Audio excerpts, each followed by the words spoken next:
need to continue to ask questions, not only of others, but of ourselves. Good evening, my friends.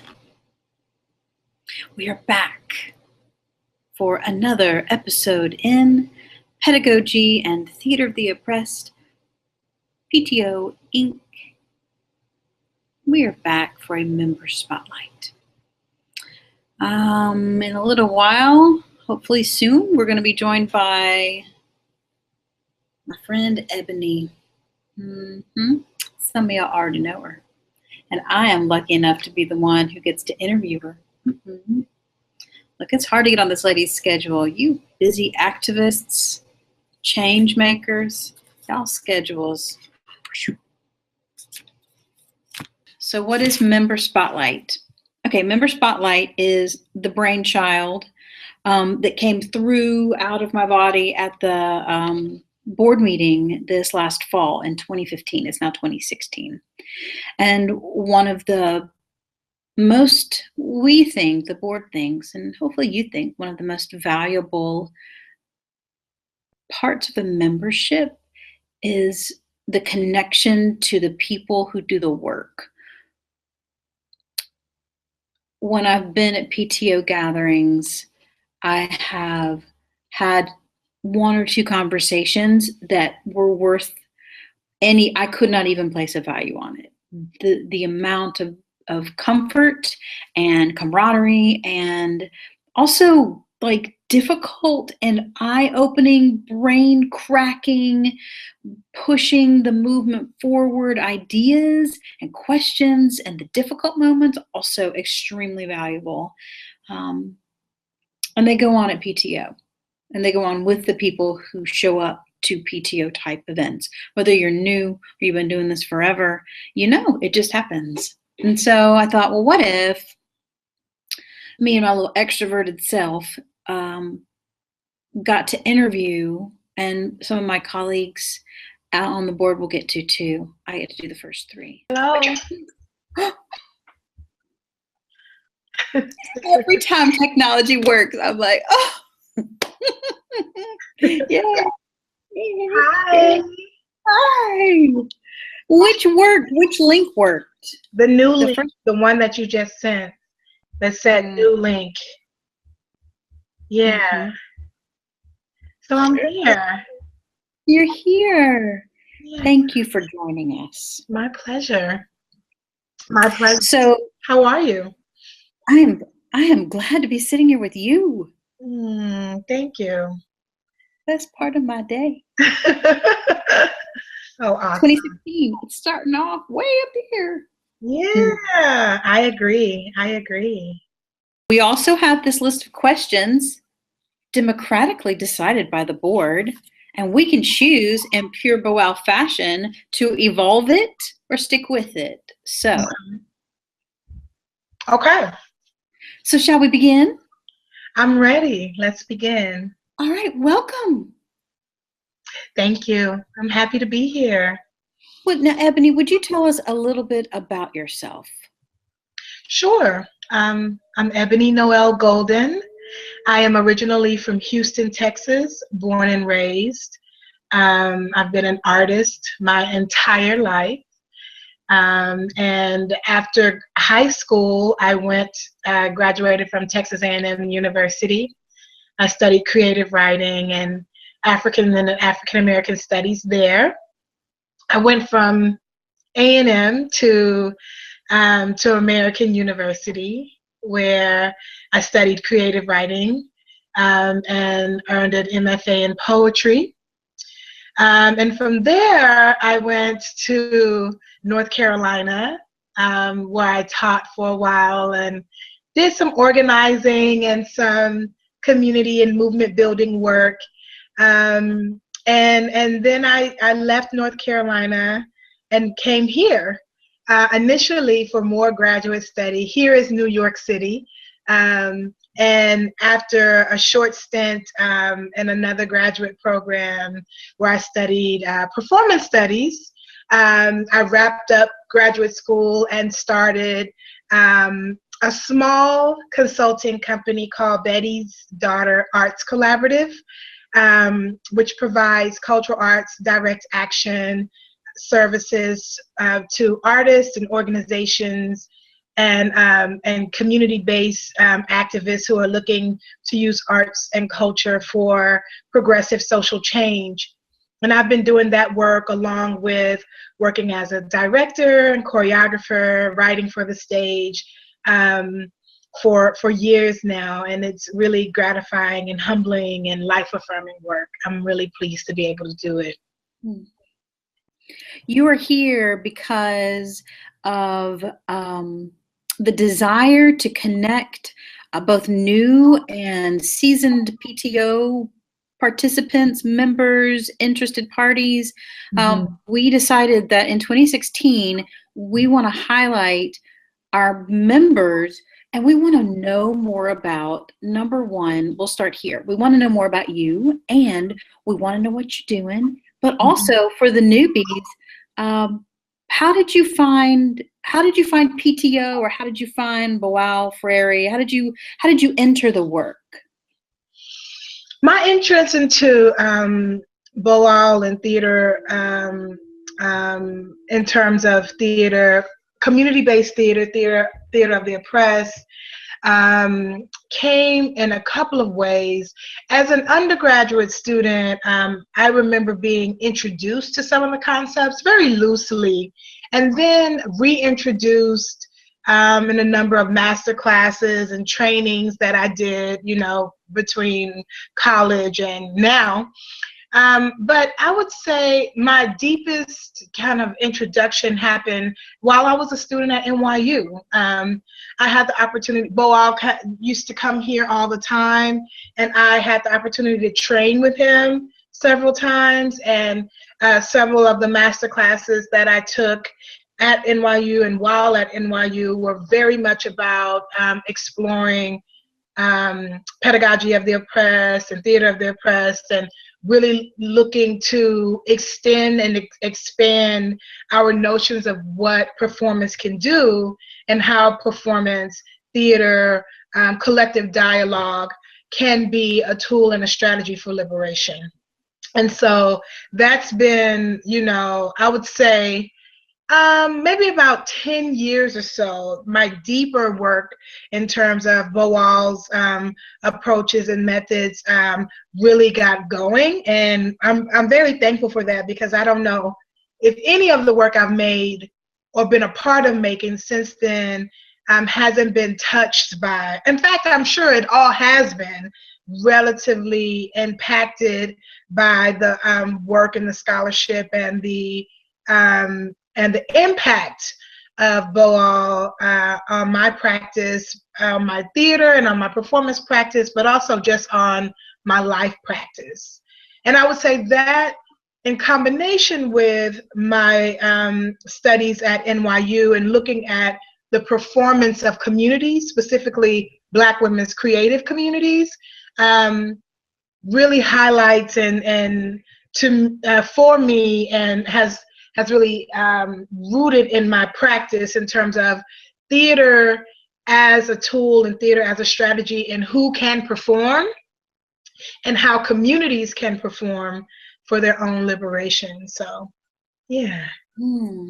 I'll also say that another really profound impact, my introduction and my investigation of Boal has been in my teaching as well. So opening up to really thinking about performance as a pedagogy, and the ways in which the classroom is a site for liberation and a site for really configuring ways to think about liberation and revolution, and where rehearsal and where practice falls into that. It's also really impacted by Boal and my introduction to Boal.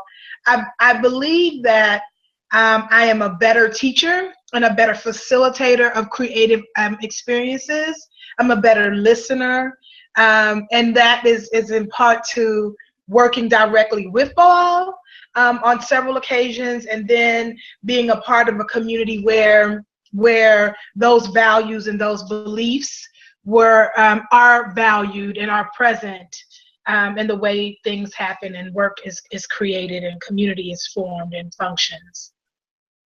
So for those of us like myself who didn't get to meet him or work with him directly, I do get to meet you, and I get to meet other people who have had that profound experience.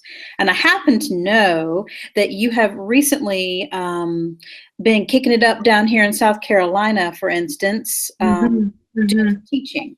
So you thought of it for a reason, and I think maybe there's a story you could tell me. Is there something? There's something made you think about that?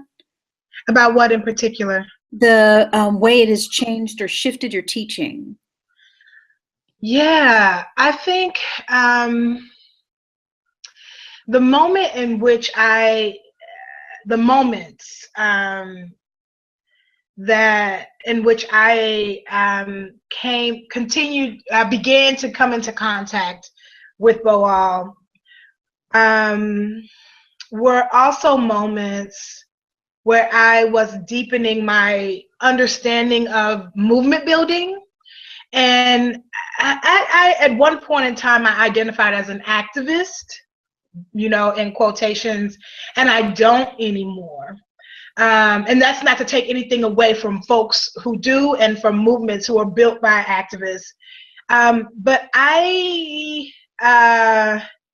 the time I was being introduced to Boal, I was shifting my understanding, and this is kind of hindsight looking back on this, but really, I think shifting the way in which I understood the capacity of what creativity could do. And I mean, I have a million stories, honestly, to share about what was happening at that time. Like, at that time, I decided that I actually didn't want to work in a higher ed, in a university, not full time. Now, maybe teaching, a special topics course, which I'm actually preparing to do soon. I've been asked to teach a course, but it's a course that I get to, create. And so I think for me, it was a lot of things are shifting, moving from the South, having only lived in the South, and then coming to New York, and really, I think my whole world view was shifting at that moment when I was being introduced to Boal, and intellectually, I think I was being challenged, in a way that I've never been challenged before. And so I think Boal's methods and practices really affirm a rigor and a love practice that I had not seen in creative spaces before. And so, but working directly with him at the Brecht Forum a number of times, I watched not only through the activities and the games that we played, but I watched him. And there were moments where in our conversation and our dialogue, I think, his approach to asking questions is really different from any other facilitator I've worked with before. And I have a picture of us, of us, and I had asked a question or something, and he, was explaining it to me, but also explaining it to the group. And the way I leaned in, to listen to him, it was just very endearing. I felt like if I could have just studied with him and skipped a lot of the other academics, that I probably would have, but I didn't know who he was. And so, I think the way that's been able to roll out in terms of my teaching is sometimes I'm in situations where, some folks will say, oh, this is really like a tough community. Or, oh, they don't do that in this community. Oh, they're not into acting and games, or they're used to a different kind of pedagogy or teaching approach. And I have seen, I've seen the tools and the strategies work in really deep and profound ways. And I don't believe in pathologizing communities, and I don't believe in pathologizing people. But I've seen folks who've been in the midst of major struggle come to a realization about themselves because of what what opened up for them through, these games and these approaches and these methods. And so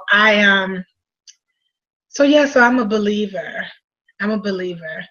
And I take the practices everywhere, anywhere, into any situation, whether it's people who are, high-level administrators at foundations or preschoolers, the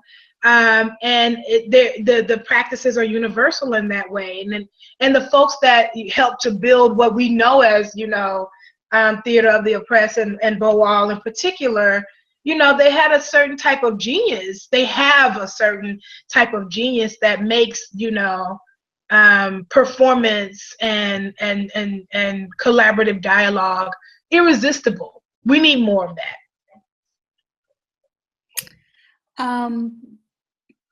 I love talking with you because there's like and Boal does this. It's like there'll be a meta view, he'll zoom way out and then he'll like go right in to something really specific. And so if you will allow me, I'd love to ask you, I want to ask you two things. Number one, you have mentioned a personal practice. And I know that's important to you and fuels your work. As someone who follows your work, I know that that's very important. That's an important component. But I also want to talk about where your work is now.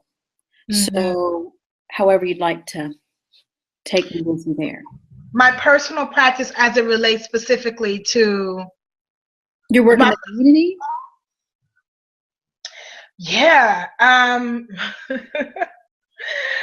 My work right now is really interesting. It's emerging.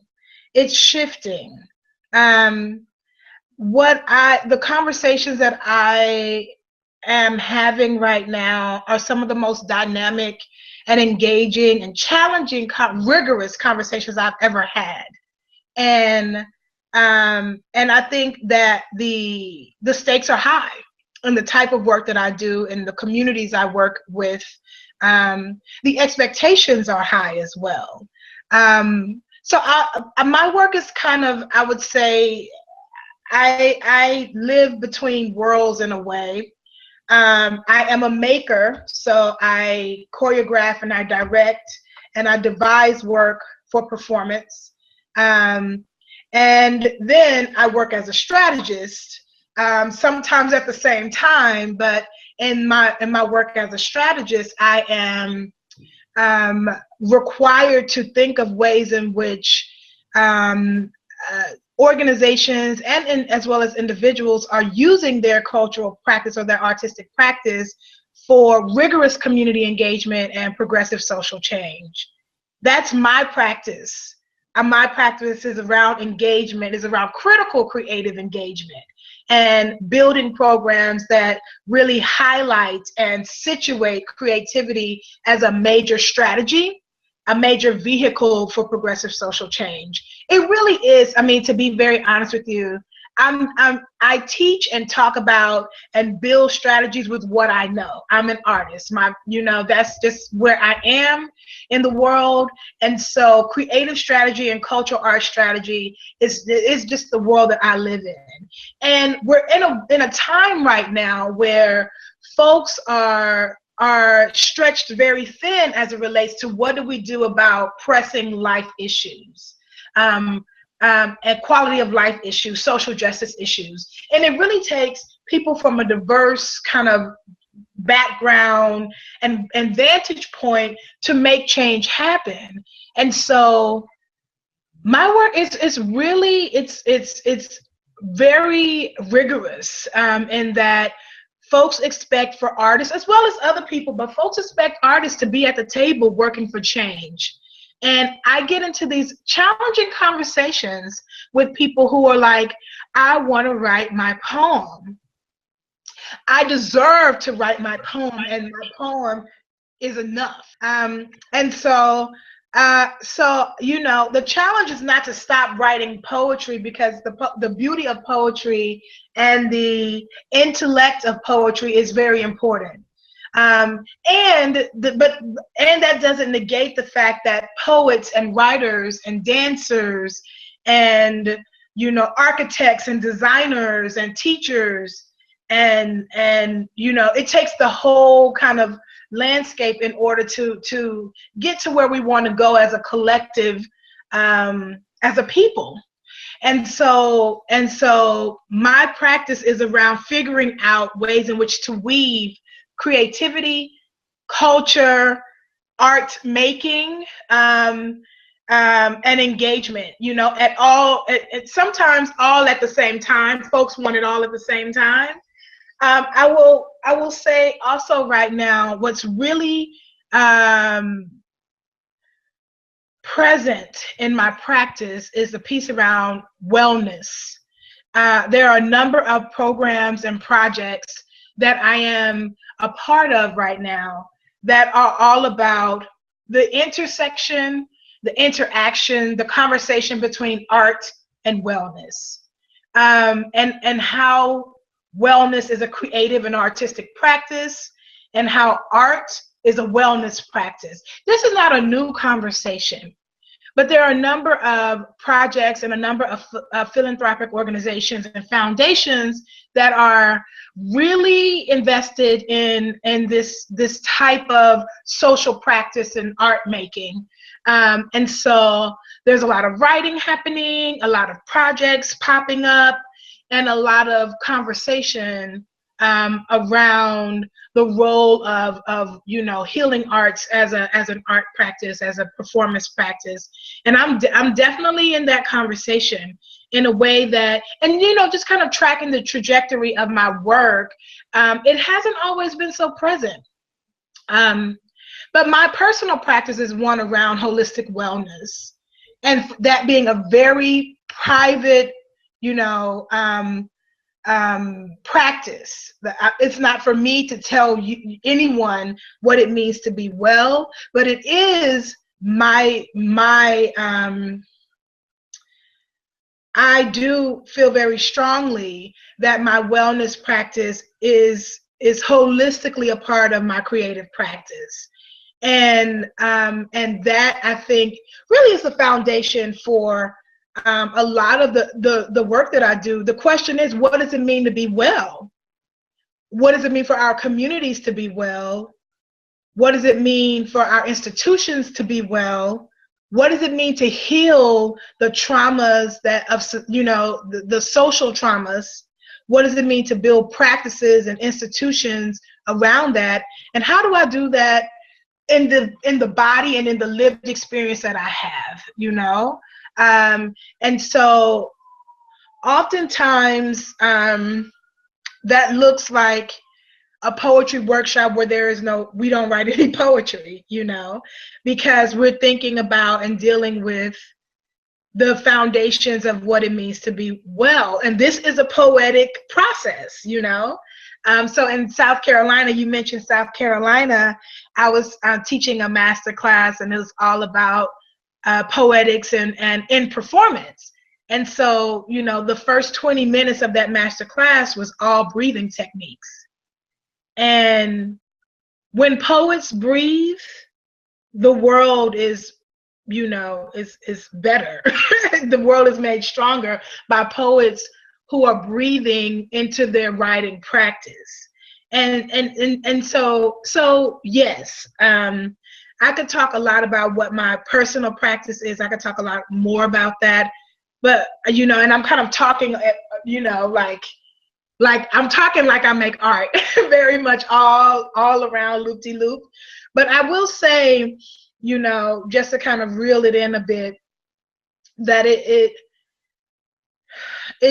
does start with wellness for me, and it starts with love.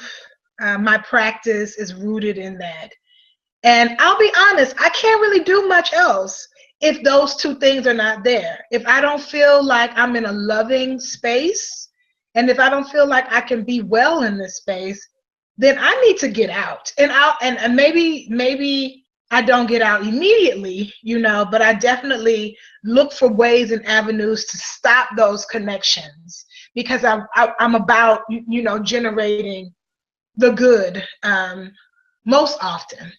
That's where I'm trying to live, even if it doesn't come across that way so cleanly. So yeah, practice, starting with wellness. And then, I also believe in serious rigor. And it's something that I say all the time. Our communities deserve rigor. They deserve rigor from the people who say they want to serve them and work with them, with us. And that rigor is absolutely important. Do not, and it's just from my, communities are audiences. Communities, we can't do what a lot of us, we can't do what we say we want to do if we don't actually have a community to do it with. So be rigorous, and that's a big part of my practice as well. And what's becoming more a part of my practice, and has been in a long time, is around evaluation. I'm often asked, as both a strategist and as a maker, what is the impact of this work?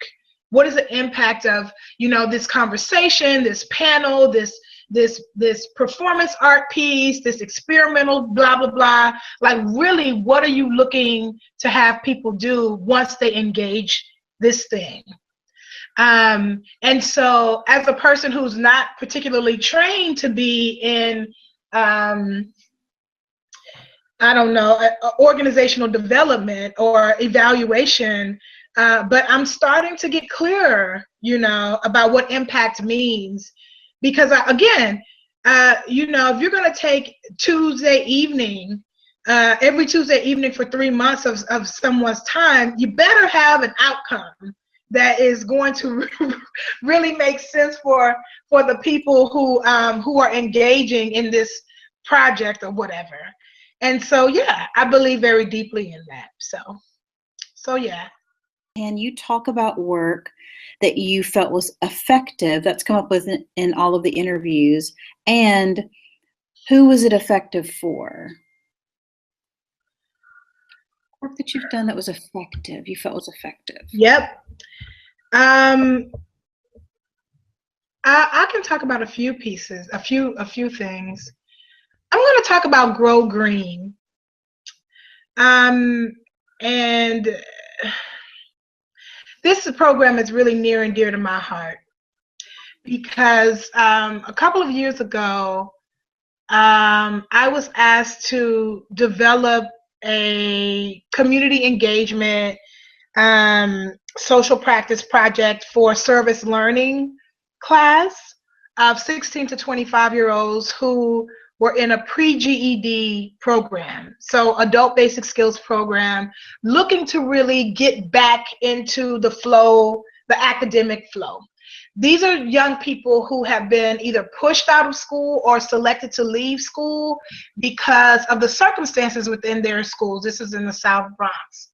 So I had actually worked with this program as a literacy instructor for several years, and then went on to do other things. And when they had this opportunity, they called me and they said, Ebony, we really don't know anyone else we would call to do this but you. So can you design a program?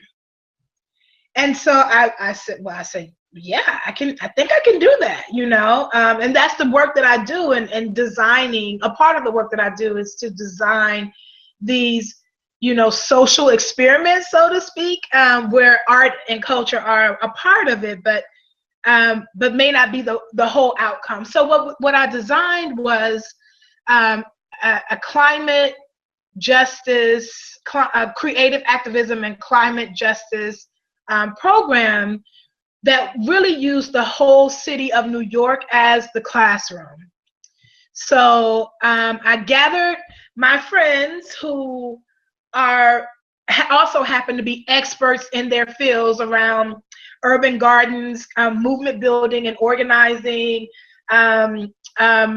whole food and healthy food eating. And I've partnered with the New York Public Library, Phipps Neighborhoods, and I'm saying I, but I really mean we. I should say we. And herbalists and all kinds of people. We went and learned about, ill birthing cycles and how to pick herbs out of Prospect Park. I mean, it was really an expansive program that looked at the ways in which climate and education, and the way that some of these young people have been kicked out of the education system is similar to the ways in which we feel like we are not, some of us feel like young people aren't tied into the movement for climate justice. And so that program called Grow Green Ambassadors Project took those young folks all over the city. They learned how to organize, they learned how to door knock, they presented their poetry in communities, they were a part of a Greening the City festival. They learned herbs, they learned how to cook vegan, raw cuisine. And what the moment that really stands out, and I will tell this story as often as I possibly can, is when one of our students, we did a grocery store comparison as a part of this project. So they went to Whole Foods on the Upper West Side, and then they went to a grocery store in their neighborhood. And they did a comparison of what was available in terms of food choices, and why on the Upper West Side all of the foods happened to be clean and organic, and why didn't they have those things in their neighborhood. And they came up in one afternoon with such a scathing critique of the government, of food industries, of the socioeconomic and political kind of foundation of why people, who gets what and who's valuable and who isn't valuable. They came up with a very solid critique of the medical industrial complex, and it was just it takes some people a lifetime to figure out why they can't get healthy food in their own neighborhoods. But in one afternoon, the analysis of young people who some people say they can't read or they can't learn, that's why they're in the pre-GED program. But the high level analysis that they were able to craft after just going to an affluent neighborhood and coming back home, not only left an impact on me, but it left an impact on them. And and they decided what their action steps would be after Grow Green, after they went through the ambassadors program. They decided, well, I think I should change my diet. We didn't say, now that you've been through this program, what are you going to do differently? Because we know that this was a 101, and ideally we would continue to go back and work with that group, and so, but they came up with some pretty remarkable action steps for their own lives. And I'll say, as a person who has taught for a while, built residencies for many years, and as a person who also has contemplated starting a school of some sort, this was the closest iteration of a way in which I would want a school that I was a part of to function. Using the resources of your community, getting out of the quote unquote classroom and into the world, making sure that creativity is a value and a practice every day, and having a flexible and malleable pedagogy and curriculum that is actually relevant to the people who are teaching it and learning from it. Bringing in people from the community where those young people are from, and folks that have an investment in that community. And so, yeah, so that process, and I didn't teach all of the lessons. I didn't make all of the lesson plans, me personally, but really there was a tribe of people who made Grow Green work. And when I think about the importance of, having the resources and the support to do work that is about transformation and liberation, it really is based in that kind of collective understanding of we are doing this because we know that our healing is all connected and woven together, and our liberation as well. And really finding the avenues in which to lift up a community as we teach and learn together. So, yeah. I've got a question that I added to the list. I hope it's not too sneaky, No, but I like to ask people, because we were all new at some point to all of this. There's like a way in. Yeah. If you had a brand new person who's watching this on YouTube, just played a game or just somehow interfaced with an education class, where would you have them begin? Where would you suggest? What's a good place to start? What would you suggest? It depends on where they're trying to go. Where in terms of this question, if they're trying to get to, where are they trying to get to? Like, help me craft it a little bit more. Someone who's interested in doing what? And they've just had an education or, Let's go with, and it's something you've said a few times, and I would love to have an off-topic conversation. I'm going to ask it right now. I'm interested in how to use Theater of the Oppressed, which everybody can get to, games for actors and non-actors. I find that's a good place to start. Very accessible. There's videos. But yep. How do I get from my book to movement building? Like, what would you suggest? Oh, too far. I mean, it's so, okay. If you are a person who is an extrovert or can take on extrovert qualities, then I say read the books. Of course, read the books, but there is something about the games and something about the theories that the books can't teach you. It's important to get into the community, and you have to get into the community. I mean, I'll be honest, you have to get into the community in a way that's respectful, in a way that's responsible, in a way where there's some accountability involved. You must think about how you enter and what privilege you enter with and what information you enter with, and be clear about why you're entering, and be clear if you're not clear. I am not clear why I'm here, but I feel compelled to be here. I feel compelled to listen, and I feel compelled to work, and I feel compelled to do. And depending on the community, it's about being a strong, vocal ally, or for me, it's about working. So it's something that I've said, before. I was a board member on PTO's board, and subsequently, finished up my board tenure, is I'm better at doing the work. I don't serve on, actually, PTO is the only board I've ever served on. For that reason, quite, like, give me the job. Give me the job, and I'm ready to go. I'm ready to do it. And so I do think that there's certain people who can go from book to action you know. And for example, like I just moved from Harlem to the Bronx.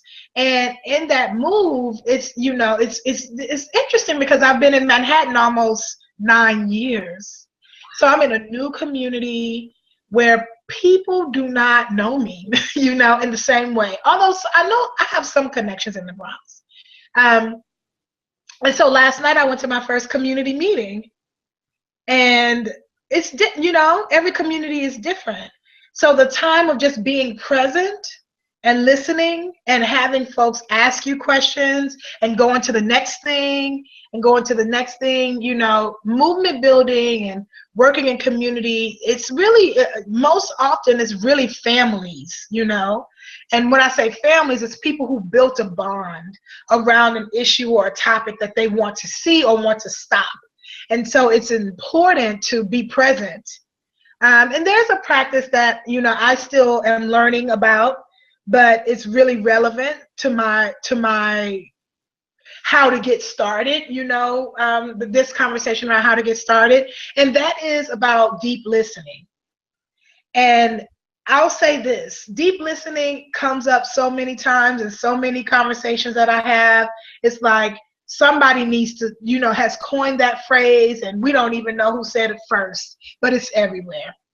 And, you know, and deep listening, that ability to listen with your whole body without waiting to jump in like double dutch, important. Muy importante. It is very important to be able to sit and be in that space of I'm here as a witness. I'm here as a learner. And if I'm asked to speak, I will, but I'm new to this. And I think sometimes folks want to, you know, think action is about making decisions in a certain way or being on the stage. But, you know, oftentimes it's about what you do when you're not on the stage.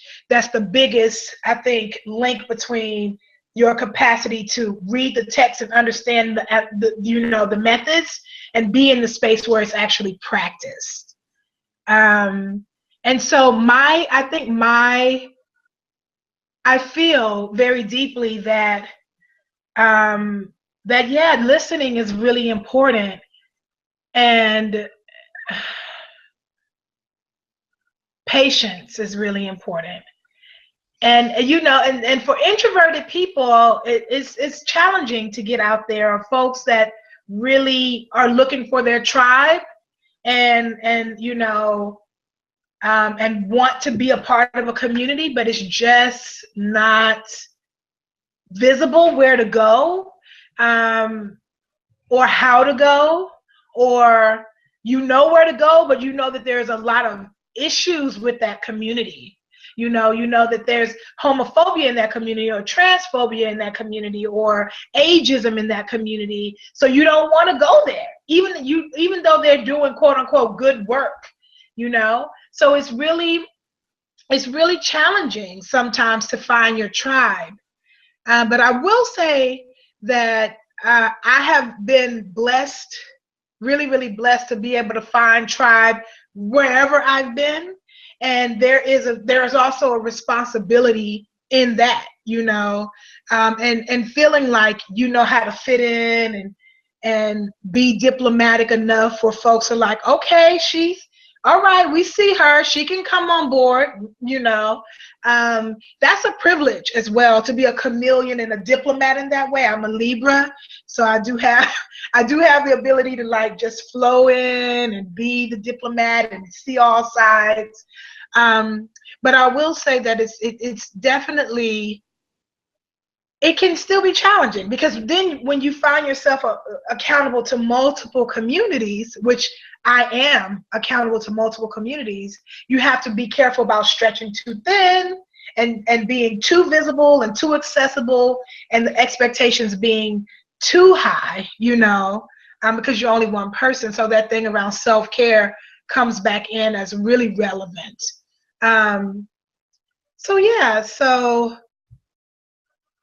Analysis is important.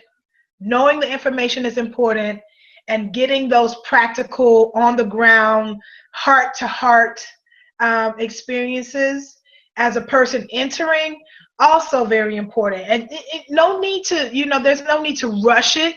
There's no need to feel like because you're not on the front lines with the picket signs and the, whatever, that you're not doing the work. Sometimes the work is real local, like with your grandmother and or your son or your daughter or your children or your lover. And sometimes, if you can't, like I can organize and work and do this work and people care about what I think all over, this community and that community. But taking this stuff to my family is extremely challenging. And I think other folks, I've talked with other folks that have a similar practice that talk about the challenges of making it really relevant to the people in their own homes. So sometimes if home is your domain and that's where you have the most impact and influence, given that you've done this deep investigation, start at home or stay at home. Or take it to your school or take it to your church or your place of worship. And keep it within a container that you can, where you can make impact, because it's not as important to be here, there, and everywhere, and you're just spinning your wheels around. So, yeah. Everybody's new and you got to start somewhere. So it's good to be reminded that you don't have to be running out. You don't have to move to New York. You don't have, you can get, you can affect no, you can affect change right here. And that, we all need to hear that. You can affect change right here and right here. Right. That bloom something. Yeah. If you want to be a superstar, that's a different conversation. If you're trying to be an activist superstar, that's a different conversation. But if you're trying to make change through the techniques and the methods and the practices, there is nothing wrong with the whole world not knowing, what you're doing in your home or in your community. That's most often the way it happens. Everyone is not going to be on the television with their activism or with their community work or with their movement building work. Most often it's not that way, and from my experience, with the people I have organized with, they are not on, or they might be on TV, but it's after doing the work for 25, 30 years, and so we have to, just put things in perspective. Who are we trying to influence and what are we trying to change? And strategically, anything, whether it's your academic work or it's your organizing work or your creative work, for me, it comes down to that. What am I really talking about here? What am I really trying to do? Is this just my job? Or is it really, I feel very strongly that because I have these tools and strategies, this is the language I bring to the world, and this is how I want to, be a part of leaving a positive impact on the planet. It's a question that I have to ask every day. It's a question I have to ask every day. Am I really, moving in my truth right now? Or what am I doing? And sometimes that means I have to reorient altogether what I'm doing. Or I feel affirmed. Like today was a good day. I feel affirmed in my practice.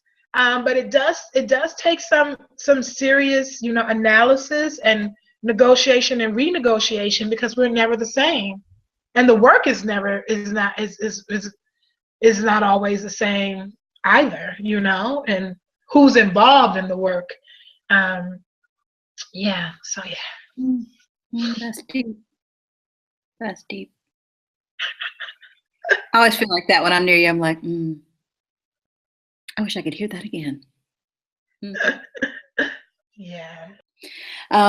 So before I say goodnight, I would like to ask, you've mentioned how PTO as an organization has intersected with your life. Mhm. So what would you say is the greatest benefit that you've received from being a member at PTO? Oh, there are more than a few. Um,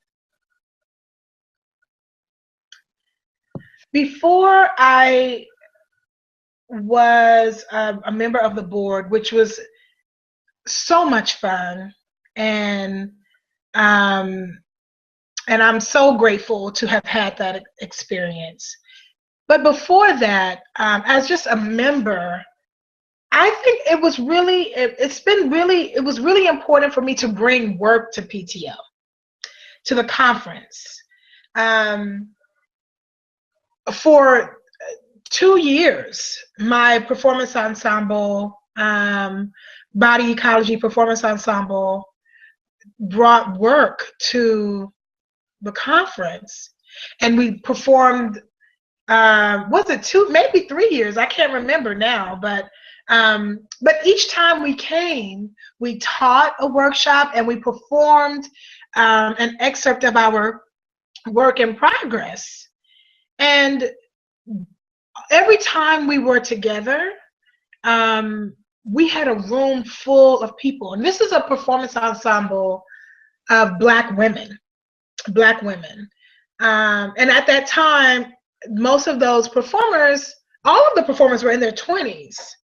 And so being able to share our work and our methods within the context, the broader context of pedagogy and theater of the oppressed, just really awesome. That I think has, as a member, having the opportunity to be supported, because we're artists, and sometimes the economic barriers of getting to conferences like PTO are just huge.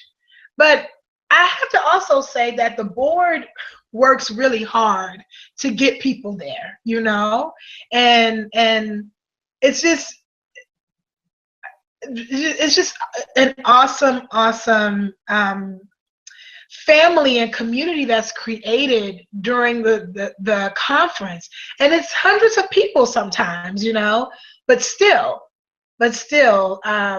being able to grow and be in a larger community of practitioners, even if it's just for that time, but oftentimes I do see people here in New York and in other places that are like, oh, we met at PTO, or I'm like, oh yeah, I saw your talk at PTO. So it's just a dynamic way to be in creative and intellectual community, because there's some, those, the scholars that come through the conference are really on it and helping to really continue to make the practice relevant and rigorous, and so yeah. Yeah. That's one of the things that we wanted to make sure in the member spotlights, that we made space for people. I consider myself someone who's on the ground working, even though I was in higher ed. So you and I have a little bit of that in common. When people see this, they're going to want to be in your we. I hope that's not the strangest thing I've said all day, but No. they're going to know, how do they interface with you? How do they get in touch with you? How do they, where are you going to be? How do they, we're moved by it. So we want to be with your we. How do we? So what can you tell us about that? Everything is usually on my Facebook page and on my website. I'm an avid social media person. And so Betty's Daughter Arts Collaborative has a public company page, and also my website is bettysdaughterarts.com. If you Google Betty's Daughter Arts Collaborative, it'll pop up. On the web page, you will find our contact information. Send us an email and join the listserv or the e-blast list. You can do all of that on the website. And also typically the events calendar is pretty current.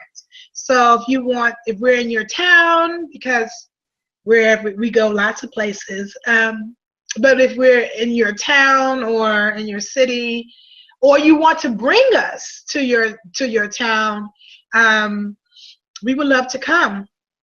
We're scheduled to be.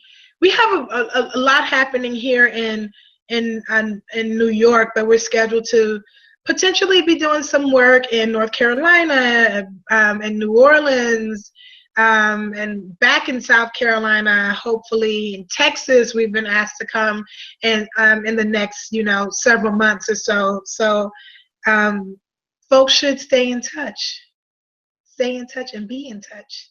I'm so glad. Thank you so much for finding time. This is like the best idea ever, and I cannot wait to have it up on YouTube and share you with the world. Thank you so much. Have a good rest of your week. You too. Hope to see you soon, lady. Okay. Bye.